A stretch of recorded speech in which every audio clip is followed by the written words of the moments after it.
Me pediram para falar sobre direito e conflito à violência na cidade. Eu vou fazer, mas eu vou fazer por um caminho que não foi totalmente previsto, acho que nem eu mesma previ, né? Eu me senti muito desafiada a pensar o tema da cidade no contexto dessa discussão que o seminário tão bem propôs, de teoria social, teoria política e, num certo sentido, teoria do direito, né? Ou seja, o que a reflexão sobre a cidade brasileira tem, né, no contexto dessa reflexão teórica, né? Quais foram os ganhos, quais foram os acúmulos, né, que nós realizamos. Então, eu vou, de alguma maneira, propor uma intervenção não muito longa, né? Eu sei que vocês já assistiram uma sessão anterior a essa. Muito provavelmente nós vamos ter algum debate ao final, então eu vou procurar ser breve, mas eu gostaria de propor 2 movimentos na minha reflexão. Um primeiro, em que eu trarei notas, né, apontamentos para a gente pensar o tratamento que a teoria política e a teoria social brasileira conferiu à questão da cidade. E para um segundo momento, eu reservei então a discussão sobre o tema da violência e sobre questões contemporâneas. Eu vou fugir, portanto, de uma discussão sobre políticas públicas. Eu acho essa discussão muito relevante, políticas públicas de direito, políticas públicas urbanas, mecanismos que a Constituição de 88 produziu para a ação na cidade, né? Mas eu vou fazer um outro caminho, né? É possível que esses 2 caminhos se encontrem ao final e é possível que as questões de vocês provoquem uma reflexão também sobre políticas públicas urbanas, né? Mas o meu encaminhamento e a minha preferência é para a gente pensar cidade numa chave um pouco mais larga, né? Então, eu diria que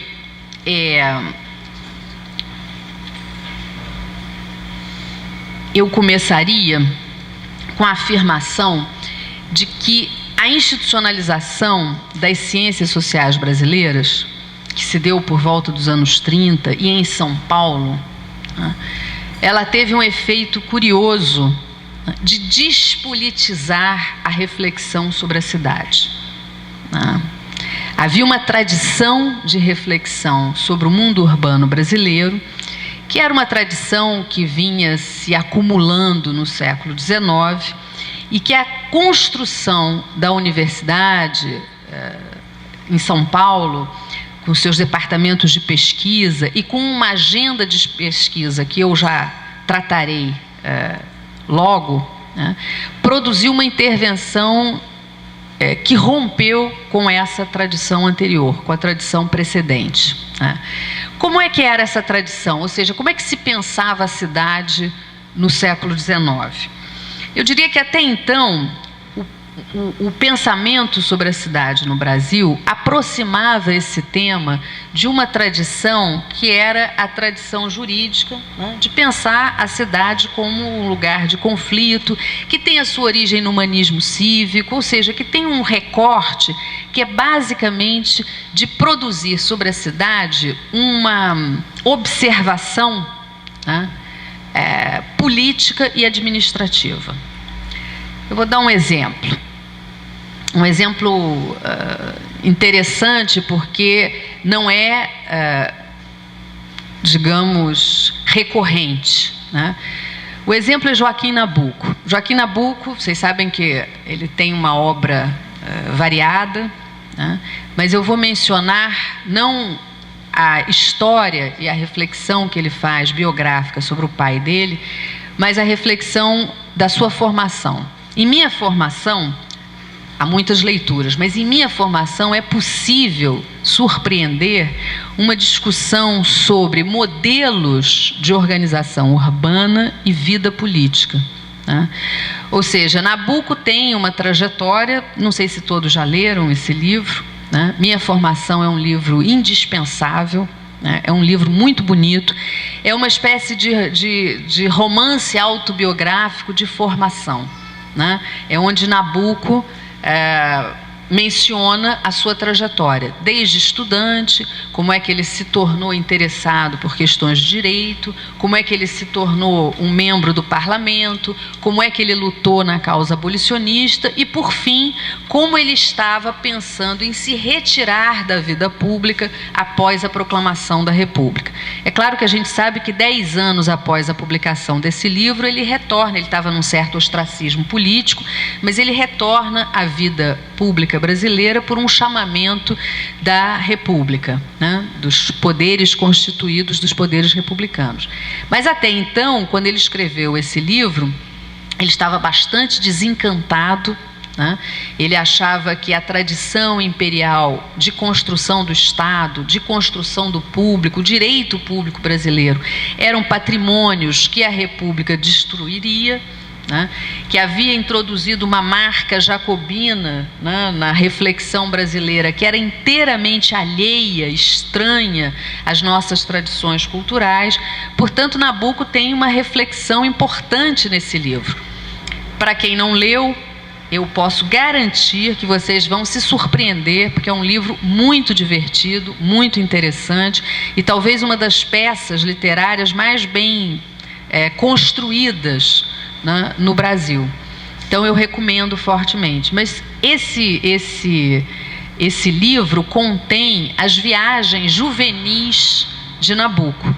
Vocês sabem que um dos aspectos da formação das elites brasileiras no século XIX consistia em mandar esses jovens para passar um período de tempo, né, nas metrópoles europeias. Paris era um destino incontornável, né? Mas Londres, Roma também faziam parte dessa excursão pedagógica das elites, digamos assim. E Nabuco conhece essas cidades, né? E o que é curioso, para quem tem alguma familiaridade com esse livro, é perceber que ele não está apenas descrevendo as cidades e o que ele viveu com a sua flutuação sentimental, psicológica, o que ele viveu em Paris, o que ele viveu em Londres, o que ele viveu em Nova York. Para cada uma dessas cidades, Nabuco organiza uma espécie de percepção política de como é que cidade e política têm feições específicas e aquelas cidades traduzem determinadas formas políticas. Por exemplo, Paris. Ele dizia que Paris era uma cidade encantadora, que talvez não houvesse cidade mais bonita, né? Era uma cidade cosmopolita, frequentada por artistas e nobres de toda parte do mundo, né? Portanto, era uma cidade socialmente relevante. Agora, Paris tinha um problema para Nabuco, né? Ela tinha a marca de um certo igualitarismo que derivava da experiência revolucionária francesa e que jamais abandonou Paris. O problema do Nabuco não era contra o igualitarismo, é que ele achava que o igualitarismo ele produz uma certa vigilância entre os indivíduos, ele constitui uma certa forma de interrogar sobre a vida do outro que para ele consistia numa verdadeira prisão. Então, numa frase muito conhecida do Nabuco, ele dizia: Paris é uma prisão. Ele dava uma pausa e dizia: é claro que é uma linda prisão, mas é uma prisão, porque constitui uma forma de controle, de autocontrole social que deriva de uma relação igualitária entre os indivíduos. A marca de Paris, sendo predominantemente a igualdade, não satisfazia tanto a experiência e as demandas políticas de Nabuco, que insistia no tema da liberdade, né? Então ele diz: Londres foi desde o início a minha cidade predileta, porque o individualismo lá era evidente, mas as pessoas não tinham essa marca de eterna vigilância em relação aos demais. As pessoas sequer têm interesse em saber o que acontece com uma pessoa que atravessa a rua na sua frente. né? Então, essa distinção, essa facilidade de entender a vida privada, né, e as soluções privadas que cada um dos indivíduos na Inglaterra concede a si mesmo, né, isso constituía para o Nabucco uma experiência que tinha reflexos na política. Ele dizia: Paris sempre vai ser um lugar onde a política será uma ameaça. Né? Eu estarei sempre ameaçado por possibilidades, né, incontroláveis, incontornáveis em Paris. Em Londres, não. Você respira o ar de um certo costume, de uma certa tradição que se atualiza, mas que jamais pensa como saída, como solução, uma ruptura, uma guerra civil, um rompimento com o passado. Inglaterra é um aperfeiçoamento permanente. A França é uma revolução que desmarca, em alguns momentos, as posições consolidadas. E Nova York? Nova York é, digamos, o momento em que o Nabucco vai conferir se a experiência republicana ela é, de fato, para ele, uma experiência que está abaixo das suas expectativas, plenamente correspondidas, segundo ele, com os regimes monárquicos, né? Então ele gostava da Inglaterra, ele achava que a monarquia inglesa respondia perfeitamente às necessidades do seu mundo, né? E tinha muita dificuldade com a República, seja ela na experiência francesa, seja na experiência norte-americana. Então eu mencionei esse exemplo para vocês perceberem como é que a cidade, ela, nas elites brasileiras do século XIX e na discussão pública do século XIX, as cidades tinham uma conotação política, eminentemente política, né? Elas demonstravam uma certa forma de relação do indivíduo com o Estado, né? E elas se assemelhavam a esse paradigma, né, das cidades como Florença, por exemplo, que no contexto do humanismo cívico tinham a noção de urbe associada a essa dimensão de corpo político, né? Eu vou contar um mito, enfim, na verdade é uma fábula, né, produzida por um renascentista que se chama Alberti, né, que, para falar da Florença renascentista, da importância da cidade como esse mecanismo pedagógico, ele produziu a seguinte fábula: Júpiter estava muito descontente com os humanos, né, e resolveu que deveria acabar com o mundo, né? Antes de fazê-lo, chamou um deus muito barulhento, subalterno, que se chamava Momus, e falou: vai lá na terra e vê se a situação está tão ruim assim mesmo, e se eu posso acabar com tudo, porque, enfim, eu acho que não deu certo. Aí Momus desceu, né? Obviamente ficou muito desencantado, disse: de fato, Júpiter tem toda a razão, né? Na Terra só tem políticos e juízes corruptos, né? Intelectuais autossatisfeitos com a sua tolice, né? Então é melhor acabar mesmo. E Júpiter sai com a disposição, Momus sai com a disposição de avisar a Júpiter que ele poderia acabar com o mundo. Quando ele está rumando para o Olimpo, atenção, supõe-se que o Olimpo fica em cima, né? Por alguma topografia que não nos é explicada, as divindades habitam lá, né? Então, quando ele rumava para lá, ele dá uma última olhada e vê Florença, né? Com a sua magnificência, com a sua beleza, né? E ele diz: não, está aí, os homens não são seres que prestem, mas construíram uma obra que presta, que é a cidade, né? Então a cidade, ela é capaz de educar, ela é capaz de polir, ela é capaz de constituir um homem melhor. E foi essa mensagem que Momus levou para Júpiter, né? Então, essa fábula retrata para o humanismo cívico essa noção de cidade como ambiente pedagógico de um homem melhor, de um homem que se organiza para viver com os seus e para prestar, né, uma certa reverência à obra coletiva que é a cidade. Muito bem, essa era a nossa tradição, no século XIX. Para isso, contribuíram fortemente os juristas, né, que tinham, antes da especialização disciplinar das universidades, que tinham um certo controle sobre os temas da vida pública, e a cidade era uma entidade pública, né.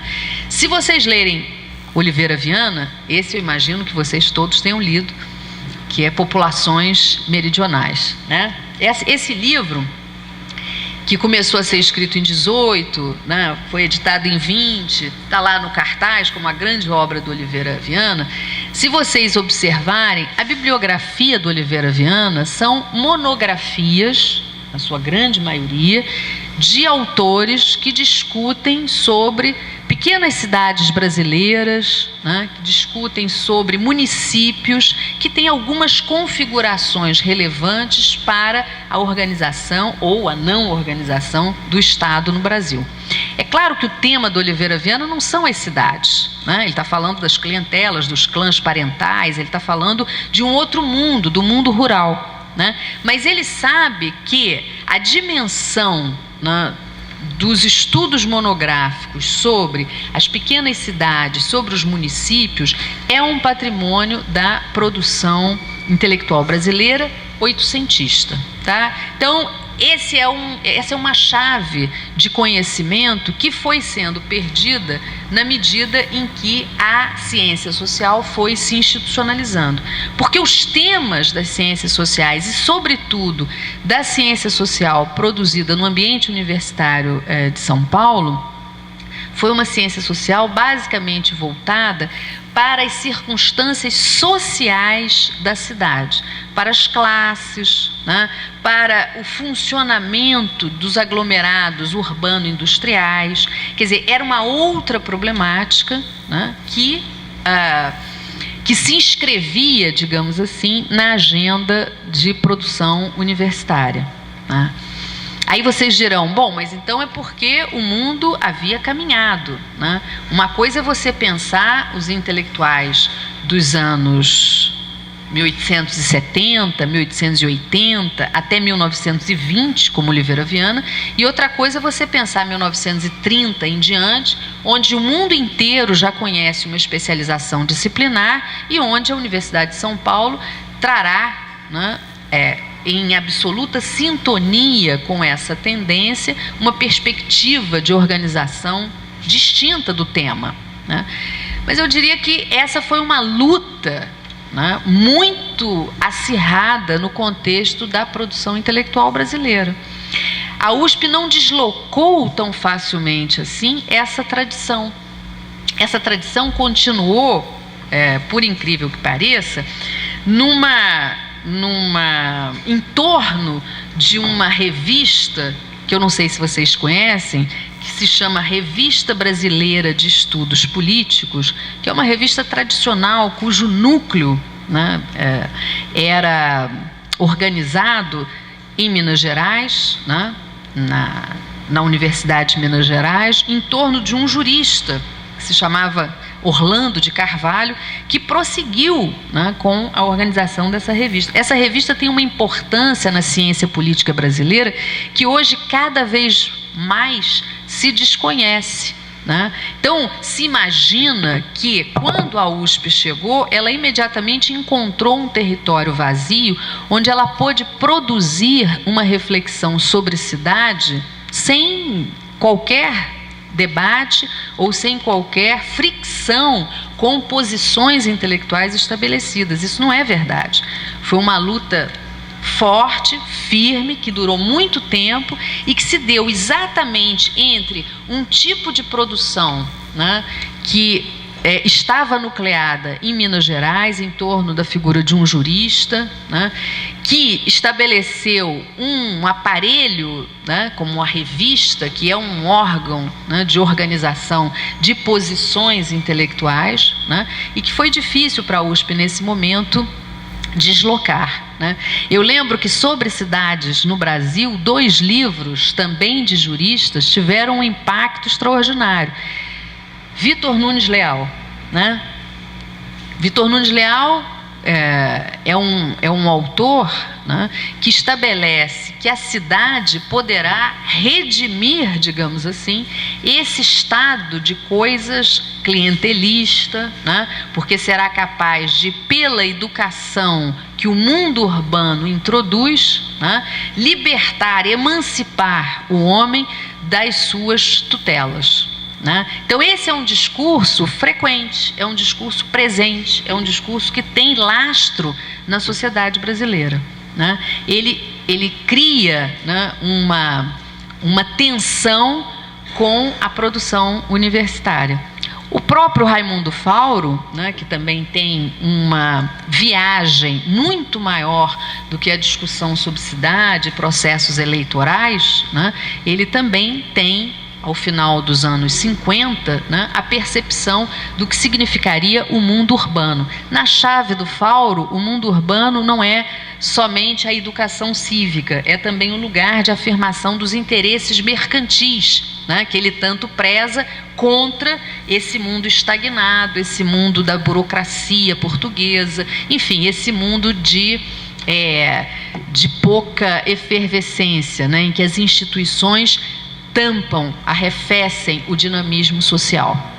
Então, o que a gente observa é que a gente passou a aprender, nós cientistas sociais, imagino que vocês também, que têm um contato com essa tradição de produção universitária a partir dos anos 30, 40, sobre o mundo urbano, o mundo moderno brasileiro, a gente aprende que o século XIX era um século estancado socialmente pela vigência do latifúndio e da escravidão.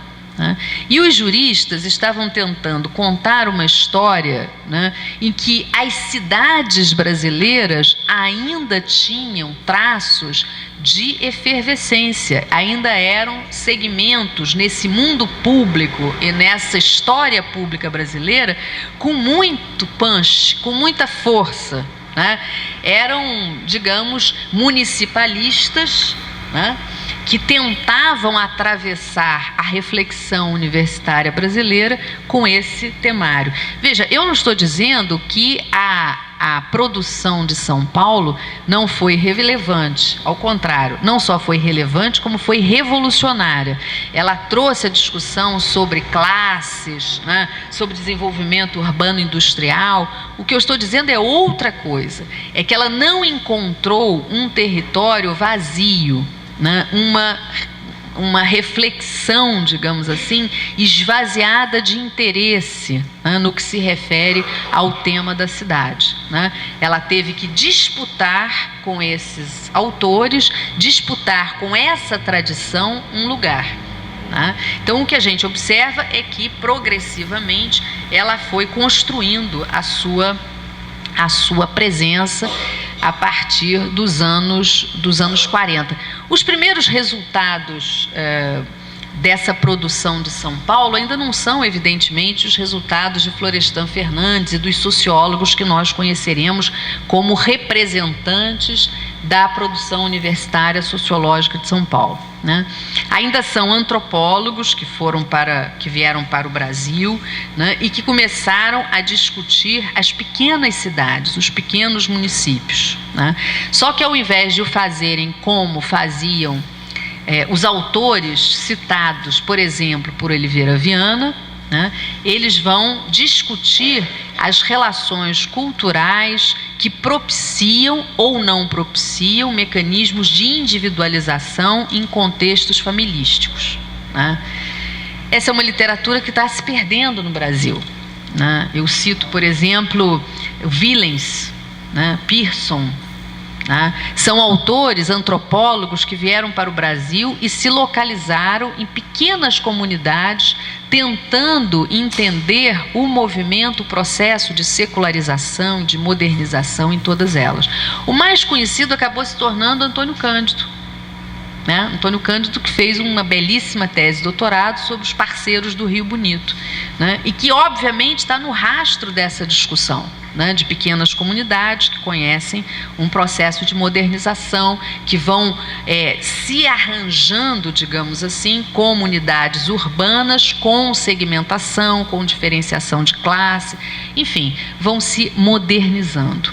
O tema da modernização é um tema que passou pela sociologia, né, que se confirmou pelos estudos monográficos de antropólogos que tiveram assento na USP e que começaram a ter os seus primeiros resultados publicados nos anos 50.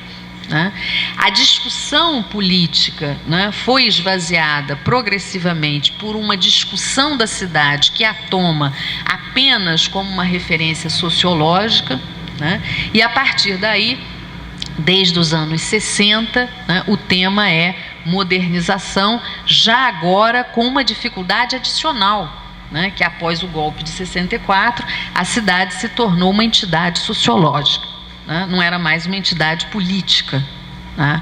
Então, essa dimensão política, né, volta agora, e eu já começo a fazer o movimento de aterrissagem, né, essa dimensão política volta agora num contexto muito particular, né, em que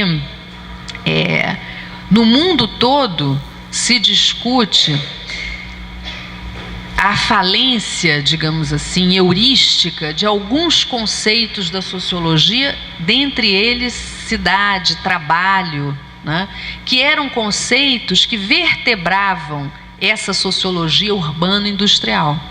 Né? Então, no mundo inteiro, você questiona se você atualmente pode falar de cidade ou dar o nome de cidade a aglomerados humanos de 30, 40 milhões de pessoas, como são as cidades ou serão as cidades daqui a 10 anos, segundo estimativas da ONU, né? Nos lugares mais pobres do planeta. Né? Bom, o México já tem 25 milhões de habitantes. Né? Essa é a tese do Mark Davis. Será que é possível chamar a esses aglomerados urbanos de cidade? Né? Será que é possível pensar um sistema de governança, né? Uma administração pública, né? Com essa população? Ou seja, para onde nós caminhamos? E o que estruturava a cidade que nós conhecemos? Era uma distinção, uma segmentação, né, por classe, por funções, né, uma segmentação territorial que obedecia à distinção entre trabalho e produção, lazer e moradia, não é isso? Todas as configurações, digamos assim, da cidade, tal como a conhecemos, né, são configurações sociológicas que começam a conhecer um certo declínio nesse momento. Né? Nós só começamos a nos dar conta de que a cidade, no caso brasileiro, possui uma outra tradição de reflexão que não a sociológica, porque exatamente a reflexão sociológica começa a apresentar problemas e nós começamos então a recorrer a tradições que são, por exemplo, de historiadores e juristas sobre o mundo público. Poderíamos recorrer, como internacionalmente vem sendo feito, aos filósofos que não necessariamente estão muito interessados na discussão sobre cidade, né, mas que vêm apontando algumas dificuldades suplementares para o entendimento desse aparelho, né, produzido pelo homem, que é a cidade. Eu me refiro àqueles que pensam a ideia de nômades, né, aqueles que se referem ao poder constituinte das multidões, né? Antônio Negri de um lado, Deleuze que fala do nômade. A ideia do nômade, deixa eu explicar um pouco para vocês. Uma das críticas desse filósofo, que é um filósofo de grande complexidade, não necessariamente atento a problemas da cidade, essa não é a especialidade dele, mas antes um pouco dessa crise urbana se manifestar com veemência, ele já vinha percebendo que um dos problemas da cidade é de natureza epistemológica, ou seja, nós nos acostumamos a ver a cidade com a mesma perspectiva de Momos. Ou seja, nós vemos a cidade de cima para baixo. Né? Esse é o olhar, por exemplo, do urbanismo, né, que separa. Aqui vai ficar a moradia, aqui vai ficar a fábrica, aqui vão ficar as grandes avenidas. toda a configuração urbanística atende a uma projeção do nosso olhar, que é uma projeção alada. É como se os nossos olhos tivessem asas. Então, a gente olhando a cidade de baixo para cima, a gente configura espacialmente a cidade e socialmente a cidade com uma certa imaginação. Se você pedir, por exemplo, uma criança desenhar uma cidade moderna, é muito provável que ela faça uma fábrica com umas ruas, umas chaminés, uns automóveis, não é isso? Essa é a representação iconográfica das cidades que nós conhecemos, essa é a cidade sociológica, né? Muito provavelmente uma criança no século XVI desenharia becos, não é isso? Porque a cidade do século XVI, ela não conhecia as grandes avenidas, ela não tinha uma segmentação espacial por funções. Então o Deleuze descobriu que esse olhar, ele frustra a nossa capacidade de imaginar outra cidade. Ele diz, se nós tirarmos as asas dos nossos olhos, nós seremos capazes de conviver com essa cidade, que é uma cidade que está na altura dos nossos olhos. São os becos, são as ruelas, são as favelas, são os lugares pouco iluminados pelas grandes vias. A nossa imaginação constituiu um lugar proibido, que é o lugar do beco, porque desde que nós passamos a olhar a magnificência das cidades de cima para baixo, nós queremos largas avenidas, não é isso? Então, todo lugar que tem beco, que tem escuridão, é associado a um lugar do pecado, ao lugar do perigo, ao lugar do risco. E isso faz com que a gente não consiga entender o que seria a cidade do futuro. Porque a cidade no futuro será muito mais próxima de uma favela do que da cidade que tem como modelo a Paris do século XIX. Quem conhece a cidade do México sabe que, tirando aquele centro monumental, o que você tem são camadas e camadas de cidades que foram sendo forçadas pelos pés. As pessoas foram construindo suas casas, agregando pueblos em torno do centro monumental do México e constituindo uma cidade por cima do charco, que hoje tem 25 milhões de habitantes. Aliás, não precisa ir ao México. Quem assistiu aqueles programas de Regina Casé na televisão, em que ela fez uma série sobre a cidade do México, sabe que o México cresceu sobre o charco, sobre o pântano, não é isso? E o que esses filósofos estão dizendo é que a nossa imaginação está viciada por um urbanismo e por um tipo de relação entre classes que talvez não volte a existir, porque tem a ver com o mundo sociológico do século XIX até o século XX. O mundo sociológico hoje repõe o tema da política, repõe o tema do arranjo, que não necessariamente passa pela distinção entre classes e seus lugares geograficamente demarcados na cidade. Quando Negri fala de poder constituinte da multidão, o que ele está falando, senão dessa força do mundo popular para se organizar em torno de determinadas demandas. É claro que aqui não dá para você fazer, e nem é minha intenção, a defesa de uma vida citadina sem as regras que nós conhecemos. O poder constituinte que jamais se estiola, um poder constituinte que não se rotiniza, isso não existe. Isso é uma operação intelectual para a gente imaginar a força da cidade politicamente falando. A cidade que a gente conhece é uma cidade que tem a ver com o século XX. O Brasil tem duas camadas sólidas de reflexão sobre a cidade. A do século XIX, que foi garantida por historiadores e juristas, e a do século XX, que foi produzida pela sociologia institucionalizada.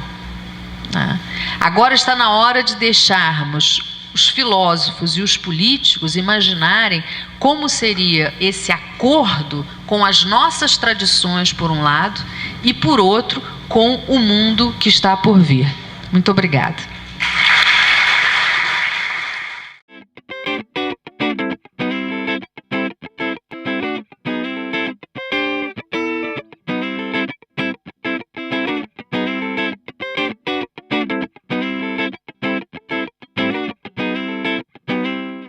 A minha concepção de direito não é trabalhar o direito nessa trajetória toda dentro de uma perspectiva de erudição, de uma tradição formalista, né?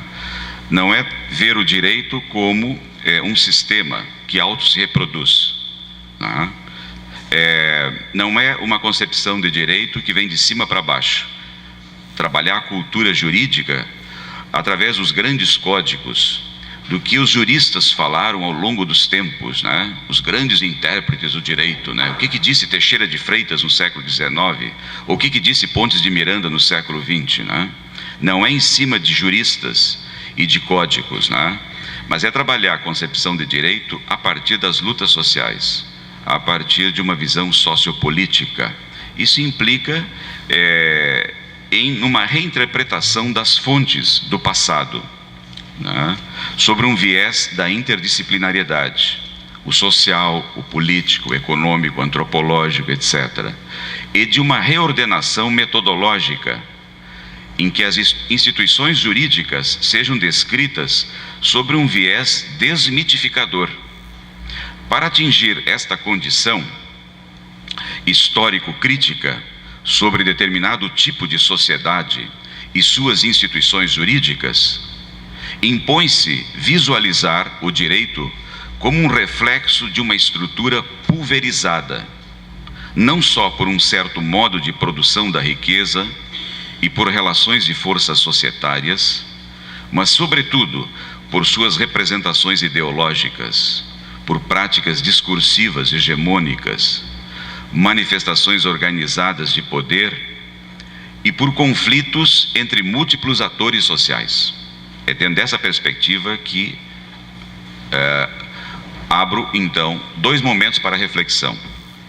As instituições jurídicas, ou podemos falar de uma cultura jurídica colonial, o período colonial, e depois o século XIX e o século XX. 2 momentos, né? Período colonial e o período pós-independência. Uma breve reflexão, né? Iniciando esse primeiro momento rápido, que na verdade foi um longo período, 300 anos de colonização no país. É possível falar de uma cultura jurídica nacional, brasileira, independente, autônoma, autêntica? Eu tenho minhas dúvidas. A minha perspectiva não é otimista com relação a esse longo período de 3 séculos, né?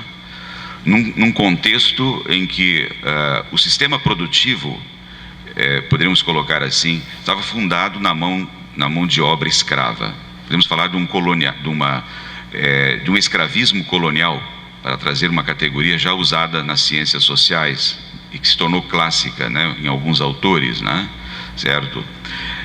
Por outro lado, uma estrutura política burocrática, centralizadora, patrimonialista, herança do processo de colonização ibérica na América e particularmente lusitana, né? E no âmbito de uma cultura marcada por uma cultura ibérica, lusitana, de um certo romantismo senhorial de final da Idade Média, além dos ideais da Contra-Reforma, que dominaram na Península Ibérica e foram transpostos para a América. Então, nesse cenário, né, podemos dizer que o direito não foi produto de uma evolução linear ou gradual numa experiência social, como particularmente ocorreu em legislações de outros povos, de outros sistemas jurídicos, principalmente na trajetória eurocêntrica. Na verdade, o processo de colonização que representava o projeto da metrópole instala e impõe numa região habitada por populações nativas toda uma tradição alienígena e um sistema de legalidade sobre o viés do controle e do formalismo abstrato.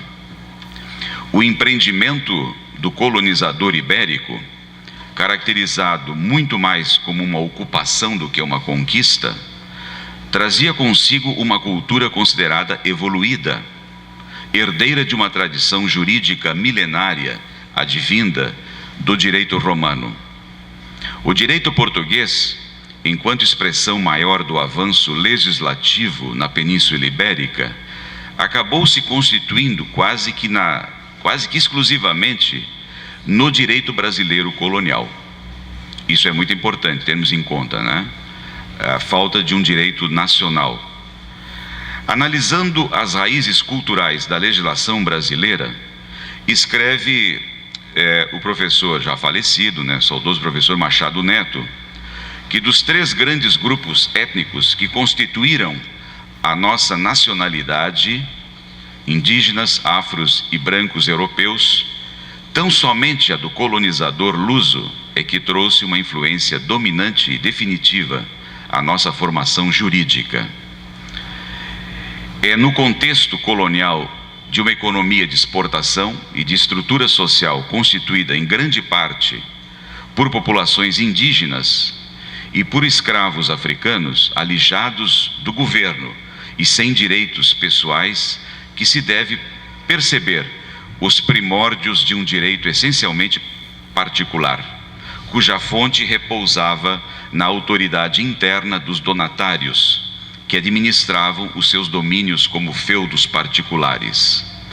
A colonização, como escreve Nelson Werneck Sodré, sendo um empreendimento planejado que expressava uma necessidade nova, decorrente da política ultramarina, viu-se na contingência de criar um direito especial para a direção e organização da própria atividade colonial. Na verdade, o direito vigente no Brasil colônia foi a transferência da legislação portuguesa contida nas compilações de leis e costumes conhecidos como ordenações reais, que englobavam as ordenações afoncinas, manuelinas e filipinas. Entretanto, a insuficiência dessa legislação ao longo do período colonial para resolver todos os problemas da colônia vai determinar, evidentemente, que a promulgação avulsa e independente de várias leis extravagantes, chamadas assim, leis extravagantes, sobretudo em matéria comercial. Além de tudo, a famosa Lei da Boa Razão, que restringia a utilização demasiada, assim considerada em Portugal, pelo direito romano na colônia. A experiência política jurídica colonial reforçou uma realidade que iria repetir-se constantemente na história das nossas instituições no Brasil, ou seja, a dissociação entre a elite governante e a imensa massa da população. Como assinala o antropólogo Robert Shirley, Portugal não tensionava trazer justiça ao povo ou mesmo prestar os serviços mais elementares à sua colônia. Numa administração de cunho neofeudal e patrimonialista, o direito da elite agrária não era o direito da maior parte da população. Porém, existia esse direito para proteger os interesses do governo real e manter o poder dos fazendeiros proprietários de terras. O modelo jurídico predominante durante os primeiros 2 séculos da colonização foi, por consequência, marcado pelos princípios e pelas diretrizes do direito alienígena, segregador e discricionário com relação à população nativa, revelando-se mais do que nunca as intenções e o comprometimento da estrutura elitista de poder. Desde o início da colonização, além da marginalização e do descaso pelas práticas plurais de um direito nativo informal, que não era considerado como direito, o direito das populações indígenas, né? Certo? O direito era o direito europeu, o direito escrito, né? Desde o início, essa legislação, ela na verdade, ela gradativamente, ela implementava as condições necessárias para institucionalizar o projeto expansionista ibérico.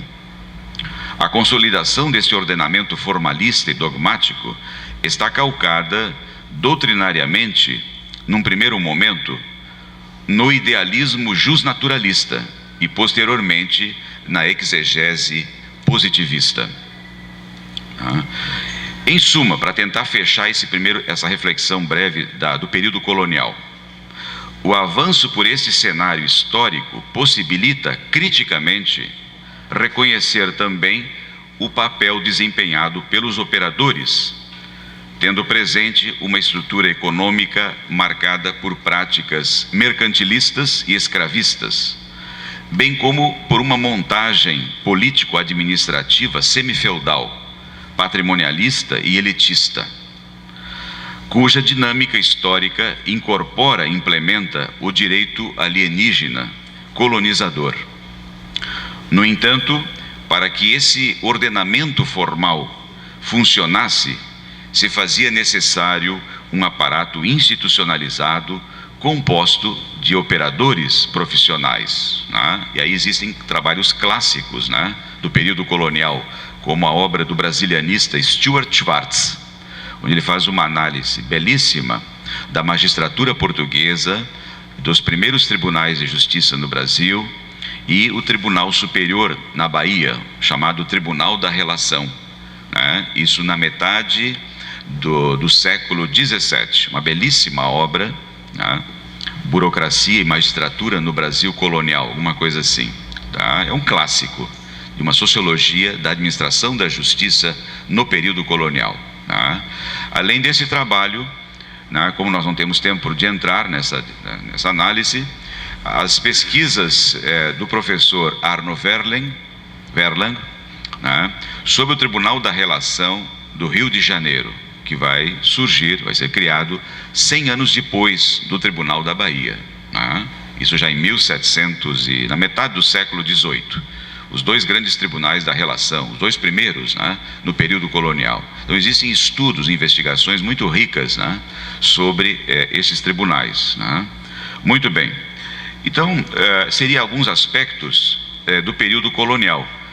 Vamos agora para a segunda parte da fala, que é explorar um pouco as instituições jurídicas brasileiras nos séculos XIX e XX. Né? Houve a independência, e aí me perdoem os historiadores aqui presentes, cientistas sociais, se tem uma postura distinta, mas eu fico me questionando, nós tivemos realmente uma independência?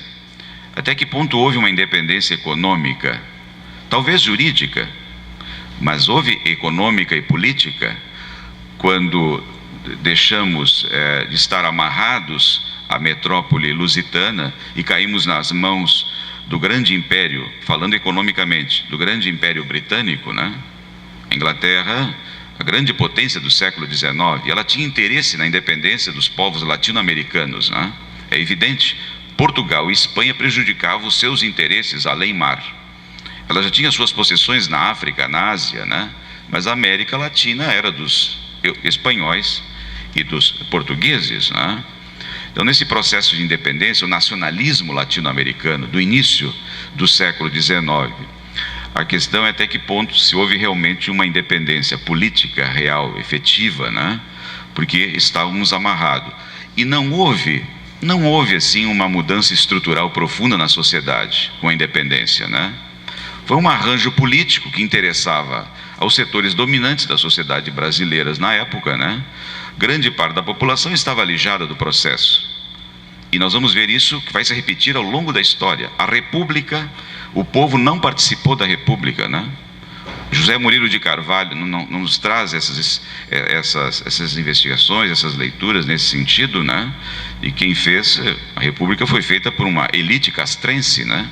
Certo? Influenciada pelo positivismo. Até que ponto, onde é que estava o povo participando da independência, da República e da Revolução de 30? Para não falar em as revoluções redentoras dos anos 60, né? Certo? Então, esse é um problema histórico. Na verdade, não houve, após a independência, porque o Brasil continuou a sua experiência monárquica e hereditária, abrindo-se a perspectiva do império, né? Ao longo de todo o século XIX. E, evidentemente, que no campo jurídico, o justnaturalismo era muito forte na fundamentação teórica dos juristas, né? E a estrutura socioeconômica estava assentada no latifúndio e na escravidão. As questões de direitos civis e de direitos à cidadania não mereceram um interesse maior, pois a elaboração de um Código Civil, na verdade, ele só vai aparecer no século XX. Isso é outro dado interessante para um questionamento, uma investigação. Por que que o legislador, por que que a elite dominante, após a independência, privilegiou o Código Penal? Um código de controle social, de punição, e não de direitos civis, direitos da pessoa. O Código Civil se arrastou durante todo o Império. Somente em 1916 é que vai surgir o nosso Código Civil, Quer dizer, se deu prioridade ao Código Penal, ao Código de Processo Penal, ao Código Comercial, mas o civil, Então, essa é uma questão interessante, Quer dizer, com o estabelecimento do Império, mesmo havendo uma estrutura jurídica oficializada, unitária e formal, o direito estatal da monarquia tornou-se, em alguns momentos, teve uma certa flexibilidade, não obstante essa tradição mais monista ao longo do Império. Mas hoje houve uma certa flexibilidade, e aí poderíamos visualizar até um certo pluralismo. Parece estranho isso, mas uma certa tendência pluralista ao longo do Império. Mas de que forma? Bom, na medida em que o Império reconhecia a religião católica como religião oficial do Estado, concomitantemente admitia a existência de um certo tipo de pluralismo jurídico, pois emanava dessa tradição canônica as suas práticas de controle de normatividade, E a influência aí do direito canônico estava presente na celebração do casamento religioso, por exemplo, que era mais importante na tradição popular do que o casamento civil, Tinha muito mais significado, Então, se consagrava aí a supremacia, quer dizer, de um direito paralelo, o direito da Igreja, o direito canônico, convivendo com o direito oficial do Estado. É interessante essa experiência, O direito oficial e, ao mesmo tempo, o direito canônico, Em nenhum outro momento na história da cultura jurídica nacional viveu-se tão nítida, espontânea e sensivelmente a prática de um certo tipo de pluralismo jurídico. Mas há que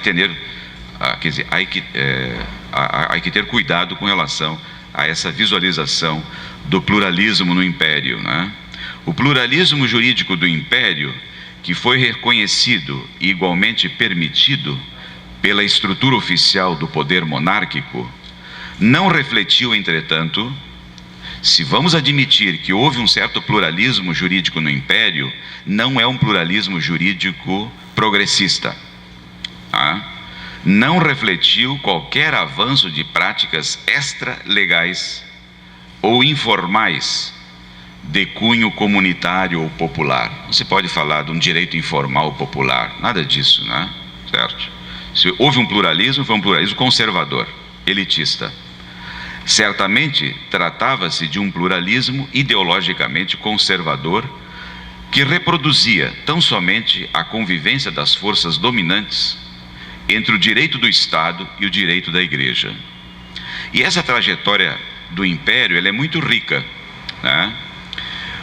Porque é justamente no século XIX, e isso é importante para os estudantes, nos primeiros anos da faculdade de Direito, ter consciência de que o século XIX foi muito importante, para o nosso estudo assim, histórico, crítico, porque é o século da independência, o século em que vai se constituir, quer dizer, as instituições político-jurídicas, a formação do Estado Nacional, Nós não temos tempo, evidentemente, para lembrar algumas teses, tanto aí de autores como Raimundo Faoro, Simão Schwarzman, ou mesmo Fernando Auricoechea, numa tradição, diria, mais weberiana, tampouco uma tradição marxista, com Décio Sais, Ottaviani, ou numa terceira interpretação sobre a formação do Estado, que poderíamos buscar em José Murilo de Carvalho, com a construção da ordem, Isso é um tema muito bonito e que o jurista, o estudante de direito, não pode deixar, ao trabalhar a formação do direito nacional, deixar de ter em conta a formação das instituições políticas no país, a formação do Estado Nacional. E o século XIX é muito rico, né? 2 fatores foram fundamentais para a formação da cultura jurídica no século XIX. 2 elementos, né? O primeiro, a criação das faculdades de direito, em 1827, em São Paulo, no Largo São Francisco, e a faculdade de Olinda, depois transferida para o Recife, né? Existem estudos sobre essas 2 faculdades e análises comparativas.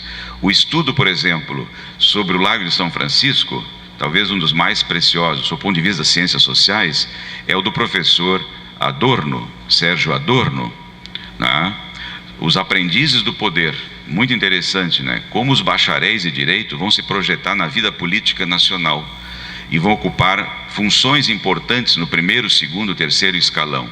O Brasil era independente, mas nos primeiros anos a máquina administrativa estava nas mãos da elite portuguesa ou de uma elite formada em Coimbra. Então era necessário incentivar, através das faculdades de direito, a formação de uma elite nacional, né? E o segundo fator é a legislação positiva que vai surgir, né?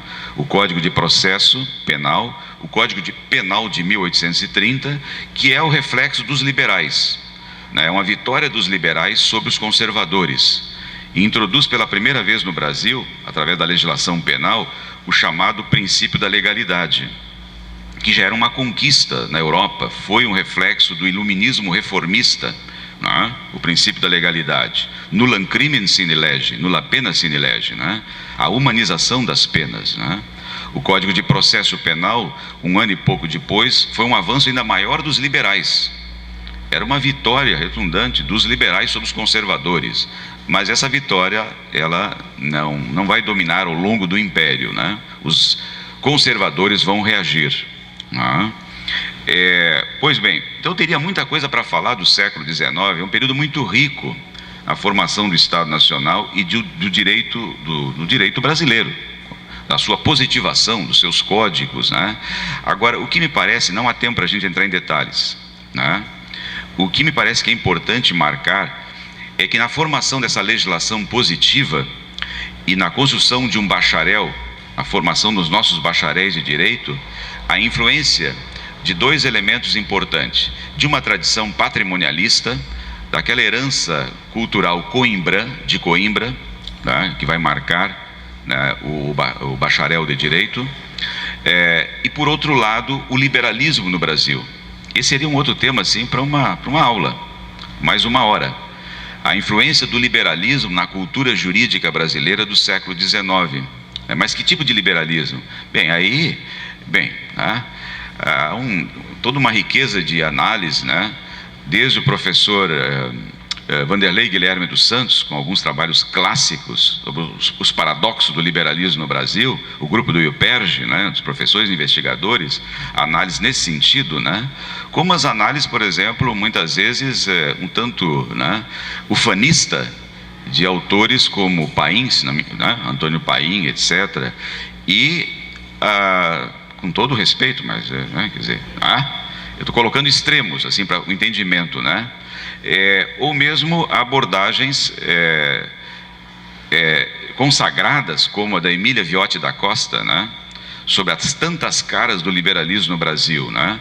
Ou Roberto Schwartz, com as suas ideias fora do lugar, né? Nós importamos ideias e adequamos aqui a uma estrutura, grande paradoxo, né? De uma estrutura escravocrata. Como foi possível casar liberalismo com escravidão? Acho que esse é um desafio para os estudiosos do direito, e que isso marcou a nossa cultura jurídica no século XIX, né? Esse liberalismo que eu vou denominar, não sou eu o único, existem outros, mas eu diria assim, alguns não vão entender isso, liberalismo conservador. O período da regência foi muito importante para definir qual a proposta. Era um liberalismo radical, ao estilo jacobino, né? Influência da Revolução Francesa, e que em confidência digamos, aspirou, quer dizer, idealizou isso, né? Mas não teve o sucesso na prática. Aí é uma tradição que marca a cultura dos bacharéis de direito, uma cultura liberal, mas um liberalismo retórico, né? Discursivo.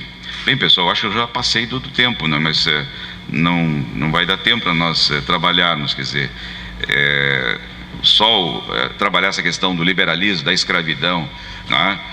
Aliança entre republicanos e positivistas, que vai culminar no processo republicano, da proclamação da República, né? O ecletismo, a maçonaria, quer dizer, é um período muito rico esse do século XIX, né? O surgimento de duas constituições, a primeira, né, monárquica, etc., depois a Constituição Republicana, né? Então começa o nosso direito, sem dúvida, a falar numa cultura jurídica no século XIX, né? Tá certo? Mas aí tem uma outra dimensão que nós não vamos ter tempo aqui, que é até que ponto essa cultura era autêntica. Ela expressava os anseios das massas populares, campesinas, das populações indígenas, dos contingentes negros, etc., do país? Ou era mais uma vez agora aquela tradição hereditária, monárquica, portuguesa, substituída agora por novas formas de mimetismo, né, da cultura eurocêntrica, né? Quer dizer, se olhava na formação do Código Civil o modelo francês, napoleônico, e depois, e é o que vai ter sucesso, o modelo alemão, né? Quer dizer, a legislação privada no Brasil, né? O Código Comercial foi inspirado profundamente no liberalismo econômico, Adam Smith, etc., na tradição romanística italiana e principalmente francesa, com o Código de 1807 na França, né? Certo? Então é isso que nos inquieta, quer dizer, a formação da nossa cultura jurídica no século XIX, ela estava ainda apegada às amarras de uma certa tradição. Não houve uma construção de uma cultura autêntica popular, né? Nós tivemos que buscar os referenciais, os paradigmas eurocêntricos, né?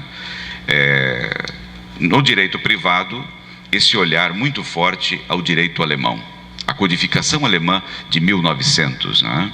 E ao longo de todo o século XX, no período republicano, veja o Código Penal de 1940, do Nelson Hungria, né? Quer dizer, sempre a referência era a legislação, a tradição positivista europeia, né? E o século XX vai ser marcado por um certo dualismo entre os formalistas e os idealistas, né? Enfim, eu acabei cortando um pouco porque não quero ser indelicado, né? Mas para tentar fechar, né? Na verdade, repensar criticamente o modelo histórico de legalidade estatal no Brasil impõe-nos a tarefa de desmitificar toda a tradição hegemônica de uma cultura de controle social marcada, e aí lembrando o sociólogo do direito brasileiro, renomado professor José Eduardo Faria, da USP, né? Essa tradição dessa cultura marcada por uma visão formalista do direito. O formalismo está, né, inserido, destinado esse formalismo a garantir valores, né, determinados tipos de valores, seriam valores liberais, burgueses, né, e muitas vezes insistindo em categorias formuladas desde a Revolução Francesa, né, como a unicidade da lei, a racionalidade, a coerência lógica dos ordenamentos, a natureza neutra, a neutralidade do direito, né, a dimensão científica da dogmática, né, que reproduzem esses conceitos no mundo acadêmico, no ensino do direito, reproduzem um saber jurídico retórico, cuja superação é de difícil consecução, pois é justificadora e mantenedora do sistema político, entreabrindo a visão do direito apenas como um instrumento de poder. Daí, por extensão, seus princípios fundamentais se identificarem com um dogmatismo que pressupõe verdades perenes e imutáveis, capazes de exercer o controle social sem o sacrifício de sua segurança, a segurança, e aparente neutralidade. Dois grandes mitos, né? Dentro dessa concepção da completude do sistema, da sua eficiência, né? Do formalismo. Em suma, buscando já o final, né? Tais asserções fortalecem o argumento de que na evolução das instituições jurídicas brasileiras coexistiu, desde as origens de nossa colonização, uma prática nem sempre reconhecida de pluralismo normativo, de pluralidade, mas de um pluralismo que parte da sociedade, né? De um lado, o predomínio de um direito estatal das oligarquias agrárias, né? E por leis oficiais que muitas vezes reproduziram setores dominantes da sociedade, né? Como produção das elites. De outro, constituída por práticas legais, quando informais, criadas o obstáculo pelo monopólio do poder público, geradas por grandes parcelas, quer dizer, essa produção de grandes parcelas da população, por setores discriminados, excluídos da vida política, nem sempre, em grande parte da nossa trajetória, eu estou falando principalmente ao longo da história do Brasil, não a partir da Constituição de 1988, né? Os nossos publicistas, com todo o respeito, os nossos professores de Direito Constitucional, trabalham muito essa perspectiva após a Constituição de 88, tudo bem, um grande passo, um grande avanço, né? Nós estamos fazendo uma retrospectiva aqui desde a colonização, que não foi assim, com a sociedade civil atuando, né? Formas de controles, de democracia, etc., né? Certo? Cidadania, né? Um conceito, né? Que nem esteve presente na nossa cultura jurídica, né? Quer dizer, então, é toda uma discussão da trajetória, e é nesse sentido que poderíamos observar que esta cultura é uma cultura liberal individualista, onde marcada pela tradição patrimonialista, com a forte presença do Estado, né? Consagrando um modelo, né? Um modelo em que nem sempre as formas de pluralidade, né? Das fontes normativas foram possíveis de sua efetivação. Enfim, tá? Me desculpe a indelicadeza de extrapolar o tempo. A nossa reflexão não é das melhores, não é otimista, né? Certo? Mas ninguém é obrigado a aceitar.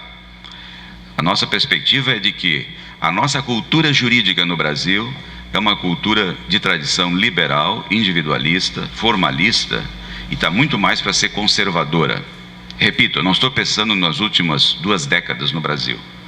Estou pensando numa perspectiva assim, como historiador do direito, como uma pessoa inquietante, desde a nossa colonização, né?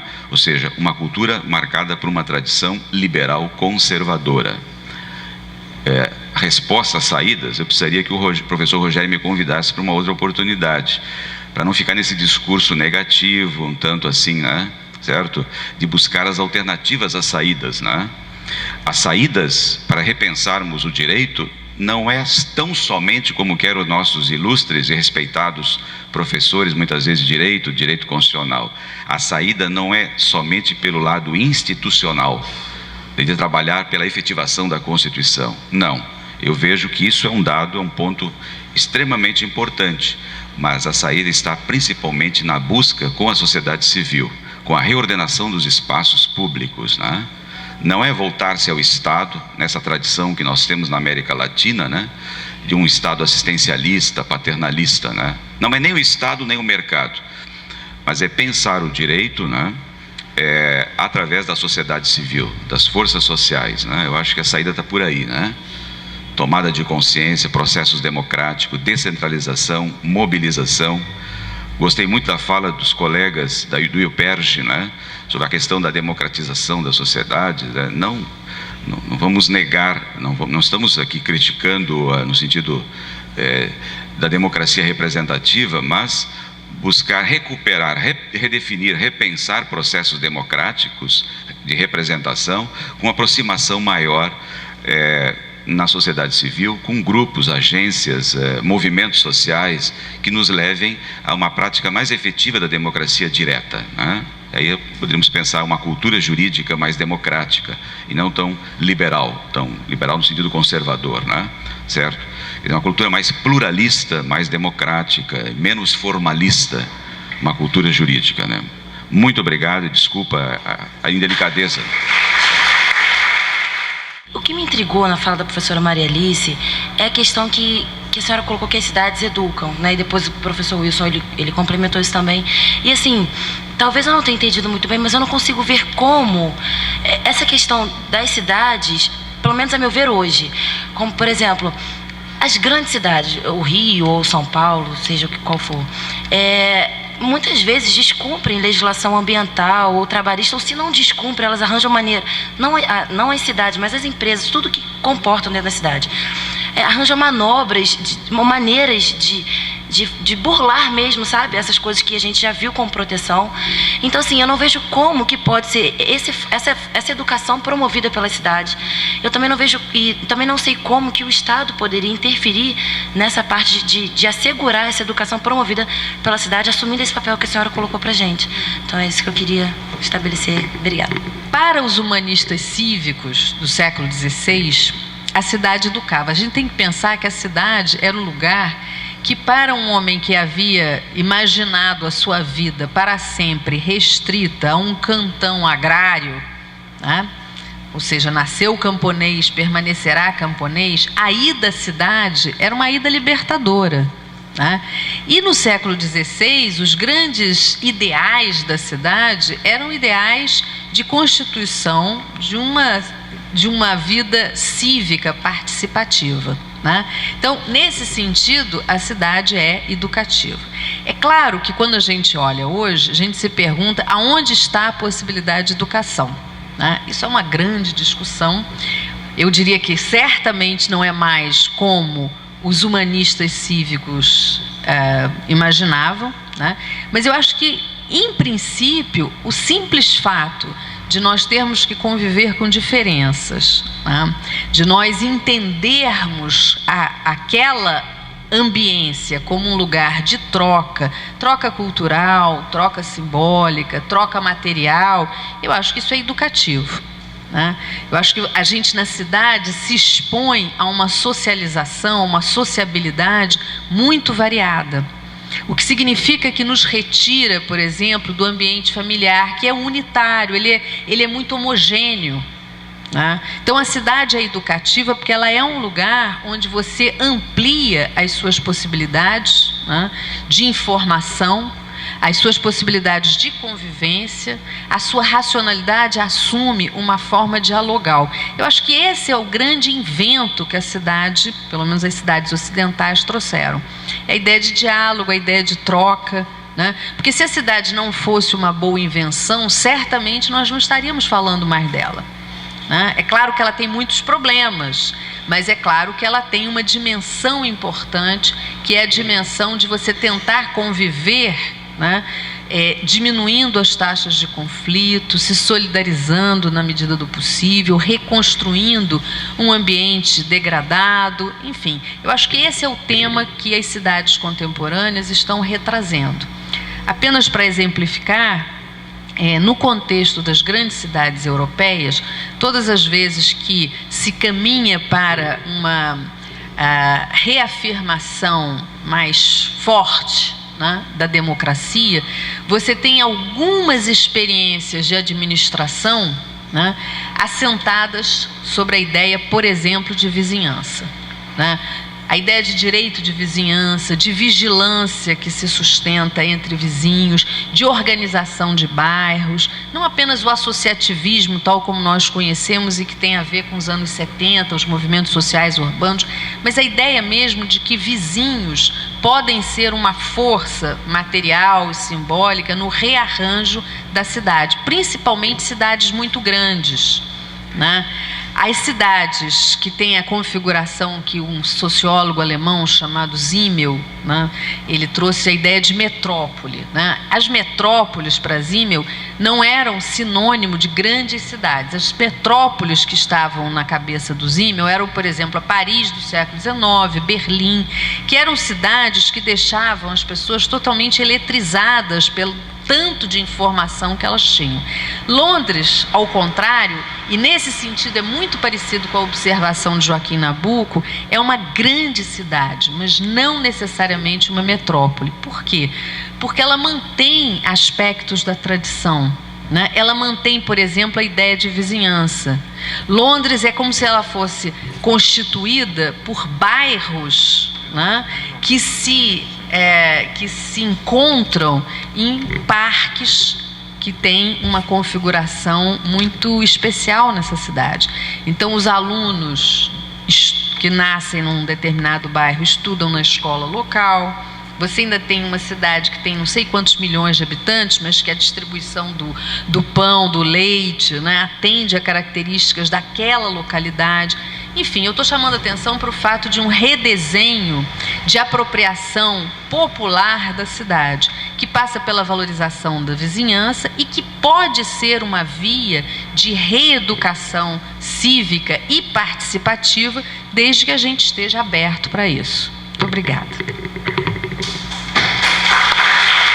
É um desafio essa questão de como pensar processos de colonização, ou uma colonização, digamos assim, democrática, né? Eu acho que porque hoje é uma discussão muito rica, muito bonita, de se pensar no âmbito mais assim da teoria do direito, né? De processos que envolvam uma epistemologia mais horizontalista, não verticalista, né? Ou seja, de uma epistemologia que se constrói a partir de processos sociais e que vão gerar novas formas de conhecimento na área do direito, né? Uma epistemologia do Sul, né? Mas tendo em conta toda uma discussão muito rica no que tange a essas formas de colonização, ou buscar um conhecimento que seja pós-colonial, né? A partir do Sul, uma epistemologia o conhecimento que não vem de cima, de imposto, mas um conhecimento solidário, né? Compartilhado, processos de conhecimento compartilhado, né? Então esse é um desafio, né? Quer dizer, as mudanças estão aí nas últimas décadas no país, né? No âmbito político, institucional, e a Constituição atual é uma referência, sem dúvida. O que eu quis observar antes é que as reformas, as mudanças são fundamentais, e a Constituição é um espaço privilegiado para isso, né?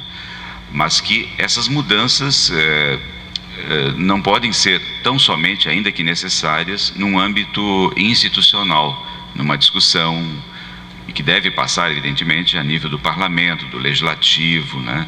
No judiciário. Mas, fundamentalmente, se essas mudanças não ocorrerem com o apelo popular, com o apelo dos movimentos sociais, das redes, do terceiro setor, etc., da sociedade civil, fica uma discussão, né, muito formalista, muito institucionalizada, né, que é necessária, mas não é suficiente. Eu acho que as mudanças no direito, elas têm que reproduzir o que já está ocorrendo na sociedade civil, né? E concordo com o professor Madeiro no sentido de que há hoje grandes avanços no âmbito da sociedade civil, no sentido de modelos, formas de conselhos, de planejamento, né? Modelos de ação, né? Eu acho que, sem dúvida, de algumas décadas para cá, há grandes avanços nesse sentido, né? Sem dúvida, né?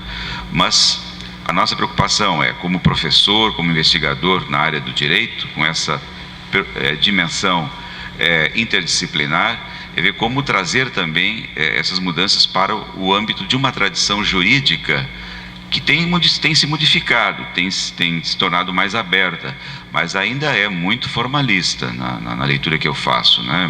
Uma tradição muito retórica, né? Aí a importância de uma tomada de consciência, onde a educação seja um elemento transformador, né?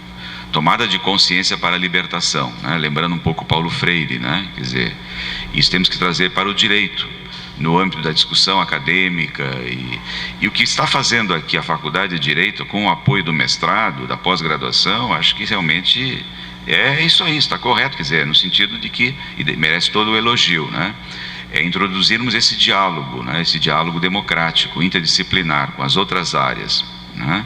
Não podemos buscar alternativas somente dentro do direito, porque o direito é muito limitado, né? Temos que buscar esse apoio com as outras áreas das ciências humanas, num diálogo respeitoso, num diálogo democrático e pluralista, né? Então, a educação, o ensino jurídico, o debate nas faculdades de direito, com seminários, com eventos culturais, com projetos de extensão universitária, formação de grupos de pesquisa, né? Certo? A própria iniciação científica no âmbito das faculdades de direito, né? Professores que possam se rearticular e formar grupos com pesquisas, né? Debates democráticos, trazendo professores de outras áreas, né? É o que realmente está sendo feito e que hoje está sendo concluído, né? Quer dizer, a implementação, por exemplo, de um boletim, de algum órgão, de algum jornal, de alguma revista, que possa canalizar também essa produção conjunta de docentes e discentes, né? Enfim, eu acho que há todo um processo que envolve essa integração e que não está alheio, evidentemente, a essas conquistas, esses avanços institucionais, né? Que a sociedade está nos apresentando aí, né? Quer dizer, já há um grande avanço no campo institucional, em termos de democratização da sociedade, do espaço público, da conquista de cidadania, né? Mas temos que continuar essa luta, né? Ainda que alguns avanços, como lembrou com propriedade o professor Madeiro, já existem, estão aí, não se pode negar, né? Que partem da sociedade civil, através desses modelos, as formas de conselhos, diferentes formas de conselhos, né? Que são medidas institucionalizadas, mas foram conquistas, foram avanços da sociedade civil, né? Mas não podemos parar aí, temos que trabalhar no sentido de avançar e sermos um pouco mais, ir mais além, muito mais, quer dizer, o risco às vezes pensado e planejado, eu acho que é algo imperioso numa tradição que está muito presa à segurança. O mundo jurídico se prende muito à segurança, a certos limites, a certo cuidado, a previsibilidade, mas às vezes temos que arriscar, temos que ir um pouco além, né? Mas sempre de uma forma, eu digo assim, pluralista e democrática, né?